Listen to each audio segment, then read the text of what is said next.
Welcome. Day 33, day in the life of a real estate agent. And today we're going to talk about reasons why you shouldn't become a real estate agent, right? I know a lot of people see all the glitz, the glamour, and they aspire to be agents, but we're going to keep it real. So, in all honesty, don't become a real estate agent if you are lazy. Point blank, period. People see the showings, the nice house tours, the big commission checks that they hear about, and they want to get their licenses. And it's almost like they believe that, is this fantasy. I'm just going to get my license, close a few deals, show a few houses, close deals.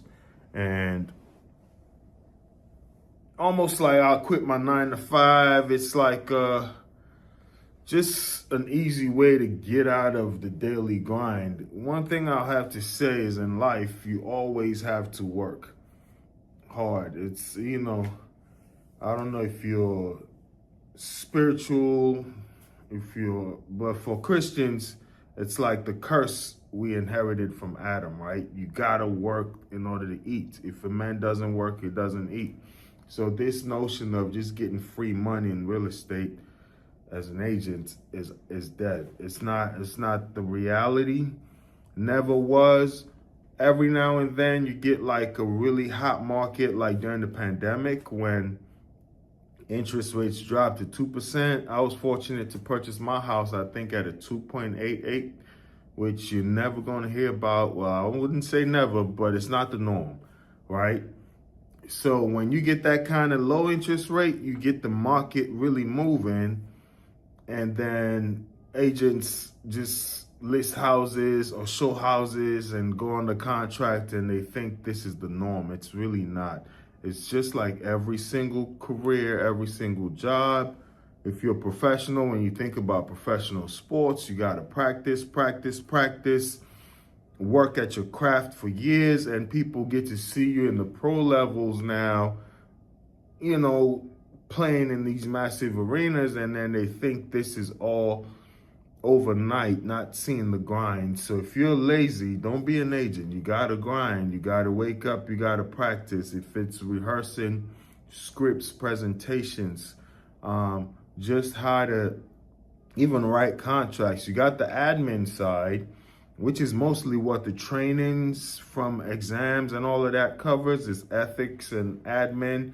But then you also have the marketing side and just the human relation, So another thing, if you got a bad attitude, don't be an agent, And I deal with some agents like that from time to time. They just get, the real estate industry is really full of egos, especially when people average at least $10,000 to $15,000 a transaction, and they do multiple of those transactions a month. It's like just this ego. Not everybody. Sometimes, even right now, I'm under contract, should be closing next week, and it's been so smooth. Not to say I've done every single thing I'm supposed to do in a timely manner. Not to say the other agent has done everything they're supposed to do in a timely manner, but it's just communication. Very cordial communication. Emails back and forth, even text messages, or when you do get on the phone, you're just cordial and respectful and professional. And I love those transactions. So I've ran into deals. I remember this one lady, we closed 2 deals together. Was it in 2024? She was the listing agent on 2 occasions. I was the buyer's agent, and we were just so happy to work with each other again because she knows what I'm talking about right now. The ego in this industry is just crazy. And sometimes I got to reel myself back. Even if I'm doing a lot of deals, you just got to be respectful to people. So if you're rude and you got this bad attitude, don't be an agent, Stay humble in success, because your reputation is all you have in this industry. First, you come in the game and you have no reputation. So you got to lean on your branch, your brokerage's success, your brand's success, and then you build your reputation. But if you then tarnish it by an agent starts saying, oh, you don't want to work with that person. Oh, they're very rude. Or clients. Oh, this person is very rude. Start leaving bad reviews about you. That's it.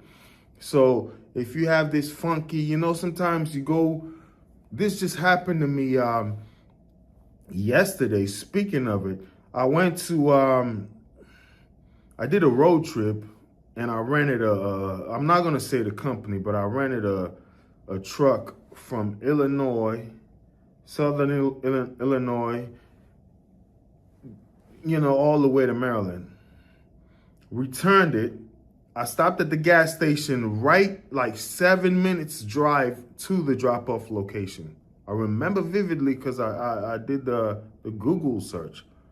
Put the gas in the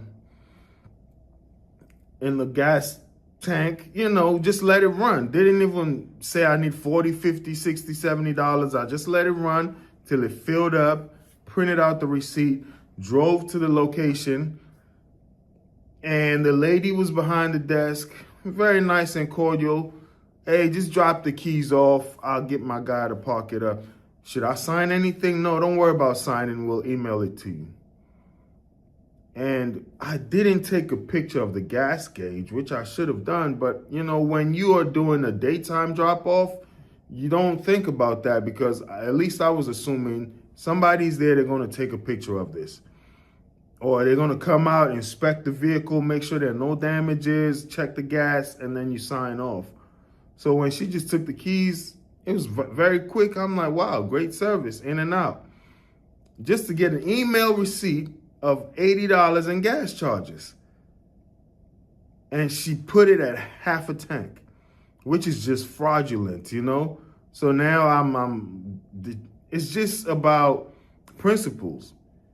I've already spent thousands of dollars when you think about renting it from, half the country, and then also gas at the price of gas right now. And I stopped 7 minutes away from your location, filled the tank up, have the receipt of that, and you're charging me saying I dropped it off with a half a tank. That, and then I left a very scathing review, just, very pleasant review for the site where I picked it up. The gentleman was so professional, went out of his way because he was not even the original location where I was supposed to get the truck. I was supposed to get it from someplace else. They were not up to par. They called him and he made it happen. By the time I drove from the original location to his spot, he had it gassed up and ready and everything for me. So I gave him a good review, and the dropping off here, it's like out of all that money you spend with this company, they're going to try to steal $80 from you. It's just low. So that's a reputation thing now. And going back to what I'm saying, guard your reputation. That's all you have in business. I know sometimes you can't please everybody. You work with either agents or brokers, or it's like a job. You can't satisfy every customer, but just be professional. You can always, the beautiful thing about this, you can always refuse a transaction. Nobody is going to put a gun to your head saying you have to work with this person. So if you get, when you first start, it happened to me, you do the low hanging fruit, the bad clients, the listings where they're overpriced. You're just hoping it sells, but they don't want to repair anything. But as you start to get deals, you start to become a little picky, and you're like, once somebody becomes rude to you with a few comments over the phone, just say to yourself, I don't know if I should work with this person. I can refer you, tell my broker, hey, do you have an agent that wants to pick this up? Because I don't feel comfortable working with this person. Sometimes pass up on, not all money is good money, as we like to say, so guard your reputation. Don't get involved in a transaction where you got to be nasty, rude, be ethical, just be professional. So if you're unethical, you're rude, don't become a real estate agent. It'll catch up to you because in Maryland here, you got 3 years after a transaction for somebody to come in and sue you, and go report, file claims against you. And you got to keep all your documents for 5 years. So just just be very mindful and be professional. If you think you can't be professional, can't be respectful, don't be an agent. You're not going to have a good day every day, but be respectful. Next, if you're looking for a quick payday, a get rich quick scheme, this is not the thing for you. Yeah, like for instance, I saw a listing. Actually, a friend of mine, his uncle is listing the house. It's just in a state where I'm not licensed, but for $13 million. You think about that, $13 million, and you do even a 2% of that. Let's see what that would be. Actually, I should have. Let me see if I can do that real quick. The average is like 2.5%, but everything is negotiable as far as commissions. So whatever you decide to negotiate with your agent, but we're gonna go on the low end for $13 million. Let's just do 2%. And see how much that would be. That's $260,000. And let's say the agent's commission split with their broker is even on the low end is 75%, which somebody selling this type of house may be getting even 90 or 100%. That is still $195,000. So if you close just that one deal, you're set for the year. There are a lot of people. The average salary in America is not $195,000. It's well below that. The average salary. Not to say, it's a comfortable living, but the average salary in America is less, way less than $195,000. So people hear, oh, this agent closed a transaction. For instance, commercial agents may only do 1 or 2 deals an entire year, or sometimes 1 or 2 deals for 2 years. But, when they close a deal for hundreds of millions, they take away millions or hundreds of thousands of dollars, right? So you hear that and then you think this is like a lottery thing. I'm going to be an agent and I'll close this massive deal. It's not a get-rich-quick scheme. It's a job, it's a business, it's a profession. Treat it as such. You got to work at it. Sometimes you will. The most money I've seen, came in a month. In 1 month where I closed a lot of deals. I'm not going to get into all of that for all you pocket watchers out there, but I was shocked. And I remember just a few years back, what I made in that month, I didn't even make it an entire year. So I was like, wow, this imagine if I do that every month. That hasn't happened, but I'm just saying, I see the potential there, but you got to work at it. Is all I'm saying. It's not a lottery ticket, get rich quick scheme. You have to be disciplined. You have to have systems, set systems in place. You got to be, and here's the thing. If you're not self-driven, don't be an agent. If you need a boss or join a team at least, but even then, motivation is not discipline. Motivation is not discipline. I don't believe in this, sometimes I saw this one, it was Teddy Atlas given you can Google it or YouTube it or TikTok. It says, "We are firemen." Just Teddy Atlas, "We are firemen." And you hear that speech he gave to a boxer. And he was telling the boxer, "We are firemen, that fire doesn't destroy us. We control the fire and we subjugate the fire to our will, And that boxer got up and just went crazy and won that.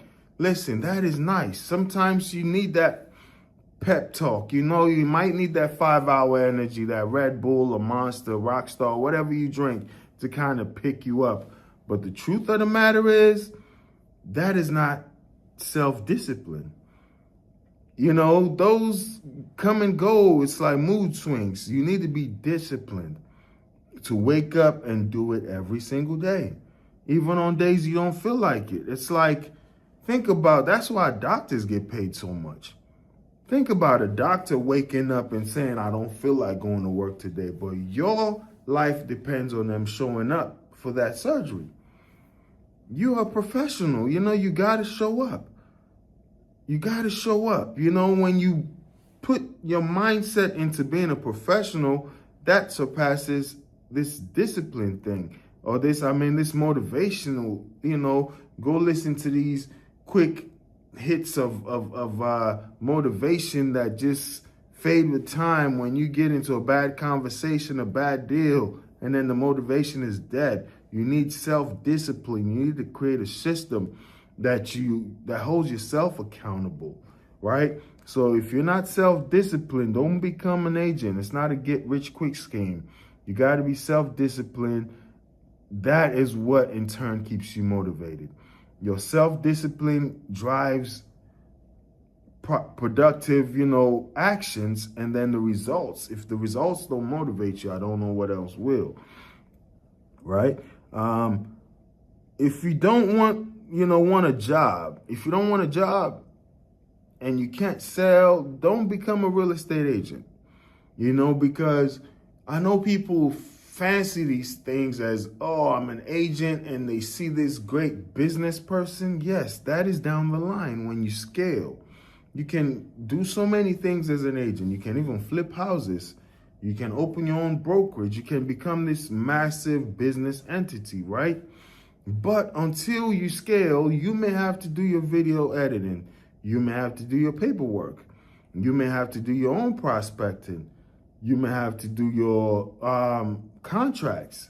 You may have to review your contracts. Yes, you have a broker that oversees. Sometimes if you join a massive brokerage, they may even give you an office admin, but sometimes you even have to pay them based on transactions. So it's still a job where you got to write contracts. You got to search properties for buyers. You got to do a lot of just regular tedious admin stuff. And it's going to feel like a job. So if you don't want a job, then don't be an agent. It's still a job. People say, oh, I want to be an agent to free my time. And then they find out you become an agent, you're spending even more time in your business than you were at work. Over time, yes, once you close a lot of deals and you can hire a video editor, you can hire a transaction coordinator. That's why when it's time to scale, the next thing to do after you close a lot of deals is hire a transaction coordinator, an admin.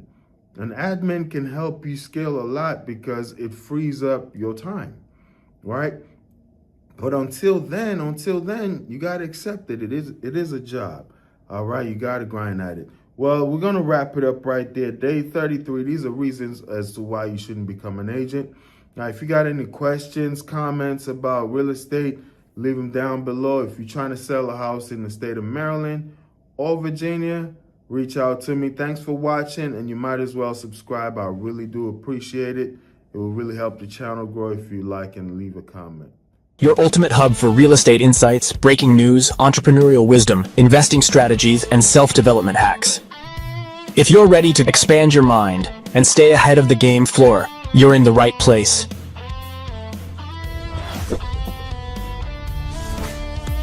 Subscribe now. Your future self will thank you.